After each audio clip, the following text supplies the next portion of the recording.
Guys, Emily from Prodigy Paws here. Today I wanted to talk about a dog training tool another one that gets a lot of heat.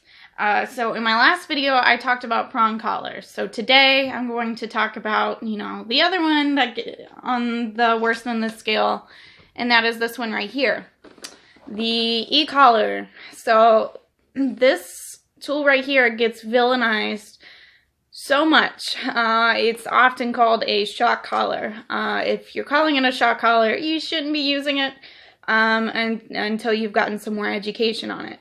So with that said, I just wanted to talk about a few things when it comes to that today. First off, where does the bad name come from? So, the e-collar is villainized because of the old school methods that used to be used with this product. So, a lot of old school hunting dog trainers used to use it to inflict a little bit of fear of not coming back. So, let me think of a better way to explain this.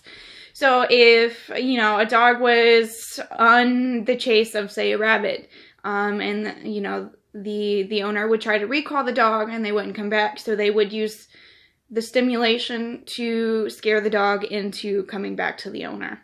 So that's where it gets the bad rap. So those dogs, they'd be fearful of it, they would cower, they would, scream in fear and shock and such. So that's where the bad name comes from.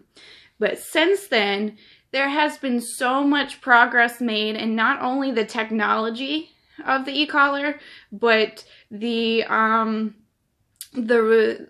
research, in the field research done, as well as the different training techniques that have been created.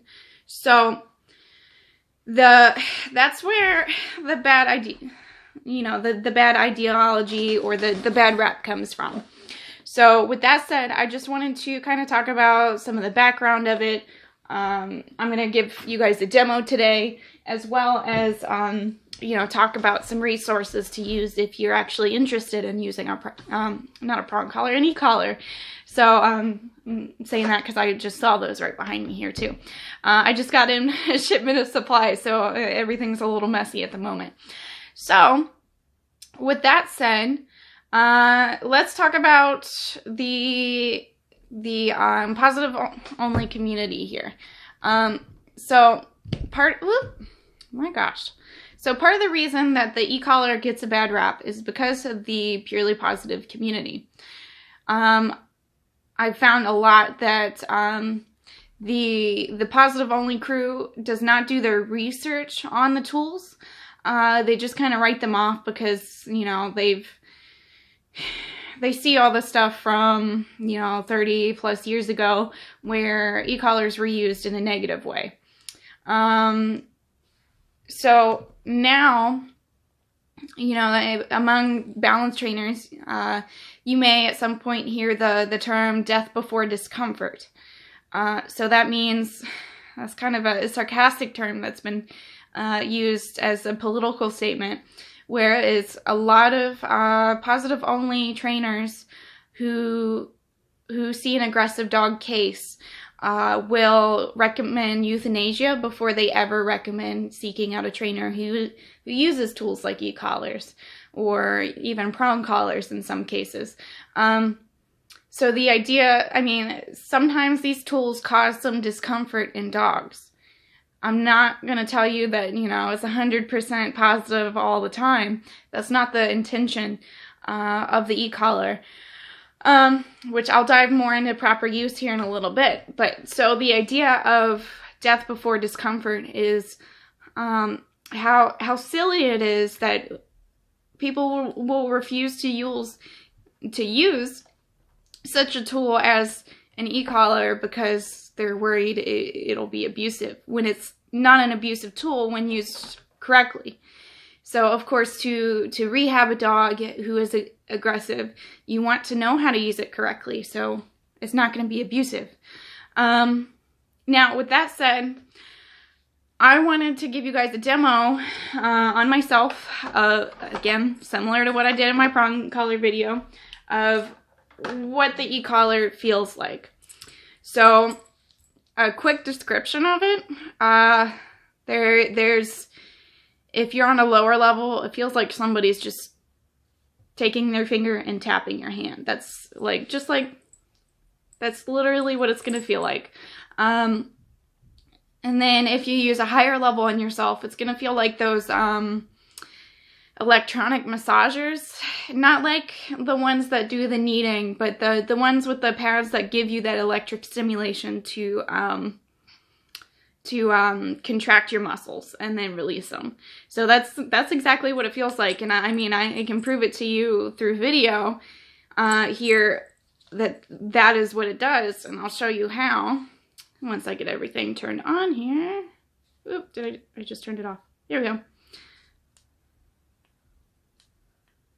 Oop, turn back on. There we go. Oop, turn that down. So of course, you know, this one here comes at 100 levels. I'm going to go in depth of how to find a good one here in a minute. So a good one is going to have 100 levels. Just side note, I'll come back to that in a minute. So I'm going to start on level 0. I'm going to use the continuous button, meaning it's not the stimulation won't stop until I release the button. So you'll be able to tell when I push the button, it'll light up here as well as on the collar. So yeah, nothing. So I'm going to go ahead and turn it up to level 5. Here we go. So here we go. I feel nothing. So this is what a good e-collar will feel like. Now, a dog is more sensitive than a human, so they're going to catch on a lot quicker than we are. So now I'm at a level 10. So pushing the button. I'm starting to feel that little poke sensation. Now I'm going to go ahead and turn it up to 15. This is when I typically start getting the electric massager sensation. So you're going to see my thumb twitch. And so that's going to be my muscles contracting. You see that twitch? And again, from a different view, make sure you can see. So that's exactly what it feels like, is one of those electronic massagers. So it doesn't feel painful at all. You could see my face the whole time. If it was painful, I mean, I'm a pretty sensitive person, so if that was painful, it would have shown on my face. I tend to be pretty expressive as far as that goes. So you would have seen my brows come down, or maybe, you know, I do that awkward smile. So that's what you would have seen if that was a painful sensation. Now I can go up higher on that and not feel pain. But I think I've made my point here, so I don't feel like that's super necessary. Now, for Midnight, the lowest level that she feels, when I started conditioning, she felt a 5. And remember, I could not feel that at all. So, I kept working with her, and so she feels, you know, after kind of finding her perfect level, she feels a level 3. I found out from her. So a level 3 is, you know, her general low distraction level that she notices. So that's incredibly low. I could not feel anything until a level 10. Like that's the first time I get any sort of sensation from that.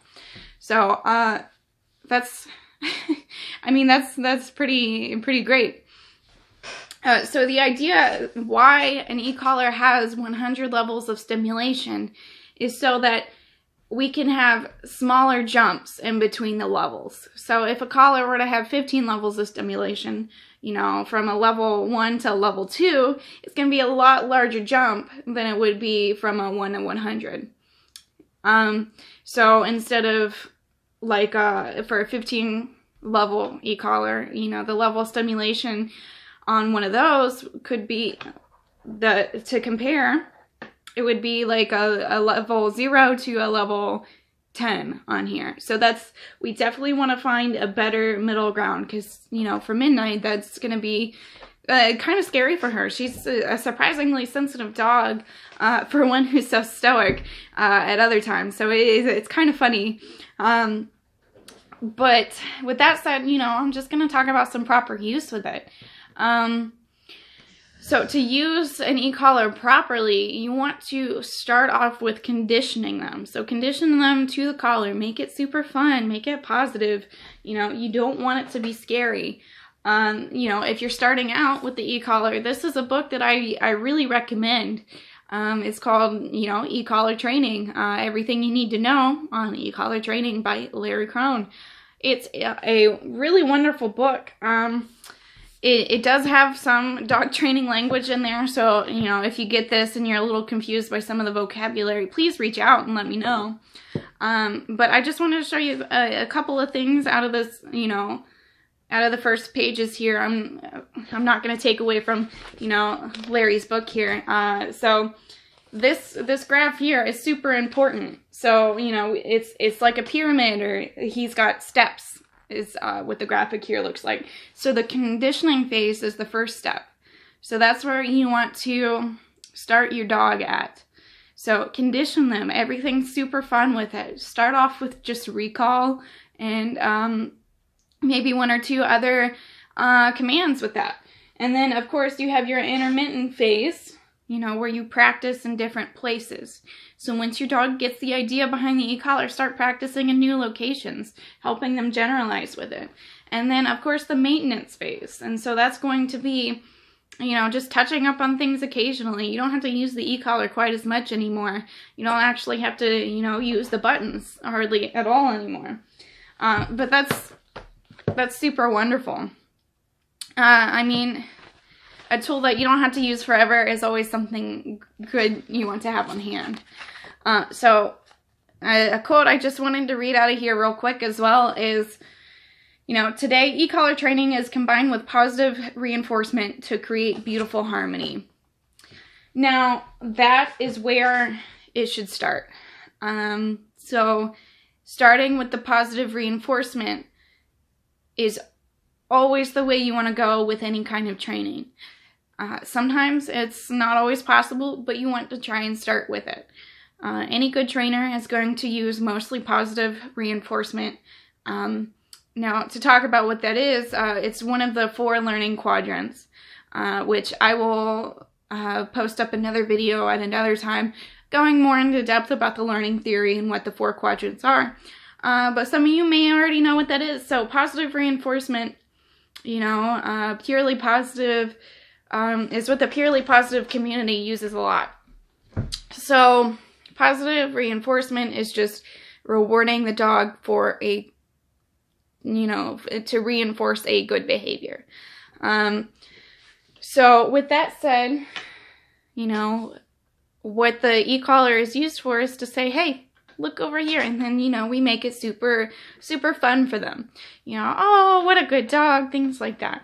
So it's almost, you know, if you were to be able to stand next to them at all times and, you know, give them a little tap on the shoulder and say, hey, look over here.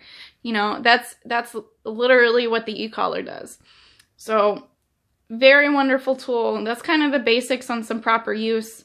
I highly recommend that book. It's super, you know, it keeps it simple. It keeps it short.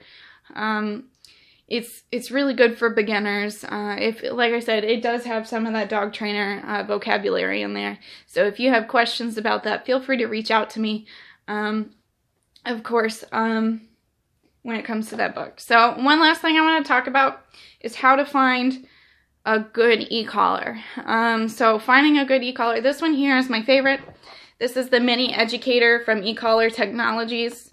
They have really good customer service. You know, they have warranties on their products as well. So it's really wonderful. This is pretty top of the line. They do have a 2-dog option and a couple other options as far as their e-collars go. But I really like that one a lot. It's super consistent. You know, most trainers who do use e-collars are going to recommend that one. Other brands that have good e-collars are Dogtra. Excuse me. And there's a couple others out there. Those are the two that come to mind that you hear about the most in the dog trainer world.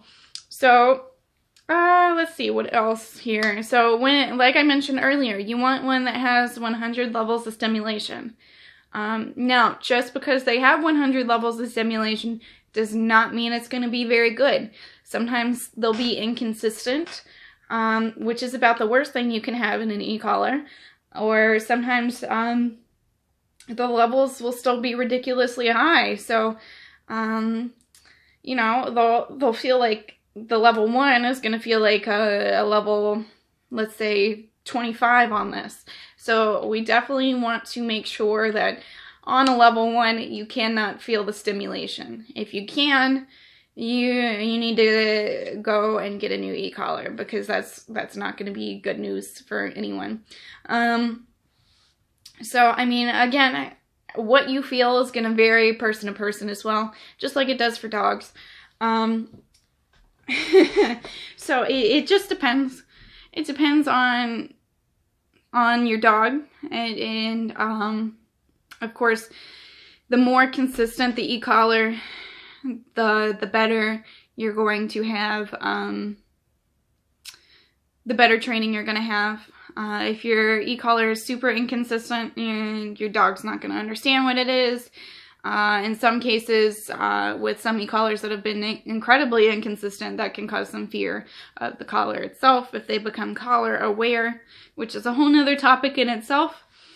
And of course, something else to look for, if it says shock collar in the title or in the name of the collar that you're purchasing, like I know there's a lot on Amazon, oh, just walk away.